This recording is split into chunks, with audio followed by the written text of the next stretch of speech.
আসসালামু আলাইকুম।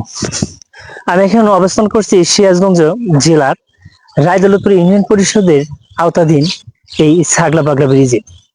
এই ছাগলা পাগলা ব্রিজটি অবস্থিত রসুলপুর কয়েলগাতির ঠিক মাঝামাঝি স্থানে এই ব্রিজটি অবস্থান করছে।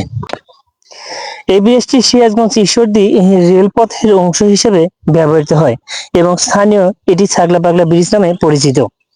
ছাগলা পাগলা ব্রিজের বিশেষ তথ্য: এর অবস্থান রসুলপুর কয়েরগাতি এলাকা, রায়দৌলতপুর ইউনিয়ন, কামারখন্দ উপজেলা, সিরাজগঞ্জ জেলায় অবস্থিত। রেলওয়ের সংযোগ: সিরাজগঞ্জ ঈশ্বরদী রেল রুটের অংশ হিসেবে এটি ব্রিজের গুরুত্বপূর্ণ। নির্মাণ এবং রক্ষণাবেক্ষণ: ব্রিজটি দীর্ঘদিন ধরে ব্যবহৃত হচ্ছে এবং স্থানীয়দের জন্য এটি একটি পরিচিত স্থান।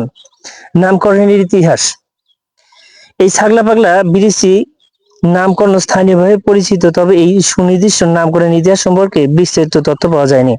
এই ছাগলা পাগলা ব্রিজের যে নামকরণ করা হয়েছে, এখানে একটি ছাগল এবং একটি পাগল দুর্ঘটনা ঘটার পর থেকে এখানে কথিত রয়েছে এই ব্রিজটি যে দেখতে পাচ্ছেন, এই ব্রিজটির নাম হচ্ছে ছাগলা পাগলা ব্রিজ। এর নির্দিষ্ট কোনো ইতিহাস, ঐতিহ্য এবং স্মৃতিচারণ নেই।